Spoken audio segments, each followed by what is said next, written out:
Hey guys, you're watching PhoneArena's in-depth video review of the Apple iPhone 4. It's summer, and it's the time of the year when Apple comes out with their product, and this one here being the iPhone 4. We've seen it plenty times in leaks before, and it surprisingly has a refreshed look, the biggest overhaul yet to date compared to the original 3G and 3GS. A lot of neat features too that accompany it, and we're going to take a look and see what it has to offer. And when you first check out the iPhone 4, you're going to be relatively surprised by its new looks. It's totally been somewhat redesigned compared to the previous iPhone 3GS, which had a similar one to the iPhone 3G. So it's the biggest overhaul in design since the original iPhone. So the thing we like about it is it's extremely thin. It comes in at 0.37 inches thick, so it's a lot thinner than the iPhone 3GS. At the same time, we do like the choice of materials that they use to make this handset. It has a really quality feel, premium in fact. You have this glass-like material on the front with an olefophobic coating, and in the back too, same exact thing. It's very reflective, and it'll also attract a lot of fingerprints. But thankfully, the olefophobic coating does help in repelling that. It also has a stainless steel brush band around the handset, which acts to be in the antenna as well to get you better service or connection, as Apple touted. And we're overly pleased with the nostalgic look of the handset. It feels good and has a really good weight to it, and construction, as always, feels fantastic with the device. Easily one of the best features that we love about the iPhone 4 definitely has to be its Retina display, as Apple likes to call it. Now, in fact, it's actually an LED backlit IPS display. It has a resolution of 960 by 640 with support for 16 million colors. So essentially what that does is it provides a lot of pixels per square inch. It also retains the same 3.5-inch display seen on other iPhones. And the reason that it's so highly regarded is because you could see text that are quite legible and very easy to read. When you compare something like the iPhone 3GS with lower resolution screen, you could clearly make out that the text on the iPhone 4 is a lot more superior than it is on the 3GS. Same thing when you load up a website. You can see our website from a zoomed out view. You could definitely read out the small fine print on the iPhone 4. At the same time, it also has pretty good viewing angles, so even in direct sunlight it handles well. And we also like the fact that it has that olefophobic coating to make it look pristine every time we take it out of our pockets. Just like some of the high-end smartphones we've been checking out of late, the iPhone 4 also packs a front-facing VGA camera. Below the touchscreen, you have the usual home button, which is surprisingly a lot more springy than the previous one, the 3GS. The same thing applies to all the other buttons, the dedicated ones. The volume rocker are now separated, two separate buttons. You have also the vibrate switch on the top. You have the 3.5mm headset jack. That small hole is for the noise cancellation microphone. Dedicated power button. And on the right side, you just have the micro SIM card slot. At the bottom, you have the speaker and also proprietary USB charging port. And on the back, the only thing you'll see is just the 5-megapixel autofocus camera with flash. The experience of iOS 4 on the iPhone 4 is the same thing that we already saw with the iPhone 3GS. Now, it's assumed that the handset comes with a 1 GHz Apple A4 processor, and it's marginally better in regards to movement and also intuitiveness. It's quite responsive, and there's barely any lag that we notice when navigating throughout the home screen. On top of that, with iOS 4, as you can see, there's a new, you can choose your background picture for your wallpaper. On top of that, there's also some multitasking elements enabled right now. And not all applications fully utilize it to its potential, but right now it just seems like more like a task or a quick menu bar to get you to different applications.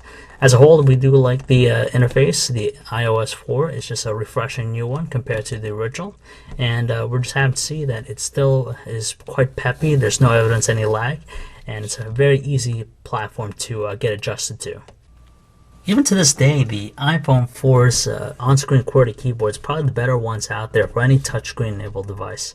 Now, with iOS 4, it does offer underline misspelled words for you, but we do find that the experience of typing on the QWERTY to be quite responsive and accurate. We like the fact that the predictive text option definitely helps as well. To tell you the truth, there's nothing really too different with the web browsing experience on the iPhone 4. It's the same exact thing we saw on the iPhone 3GS and even the original iPhone. Pages load up really quick. It's also multi-touch enabled, so you could pinch in to zoom. You could double tap even to do that. We like the scrolling. It's very smooth. There's no evidence of any lag or choppiness. And to tell you the truth, it's just a very satisfying experience. Just like the web browsing experience, the music player interface on the iPhone 4 is no different from what we saw already in the past. The great thing we love about it is, of course, cover flow. You tilt it to the left, you're presented with all your albums. You could flick through all of them. It has a really nice presentation to it. As far as audio quality goes with the speakerphone, it really didn't sound too different from the iPhone 3GS, but it was marginally louder. We have to say that watching videos on the iPhone 4's Retina display is truly breathtaking. Videos played pretty smoothly, there's no evidence of any lag, and as you can see, it's consistent as far as frame rate goes, and just the overall experience is quite gratifying.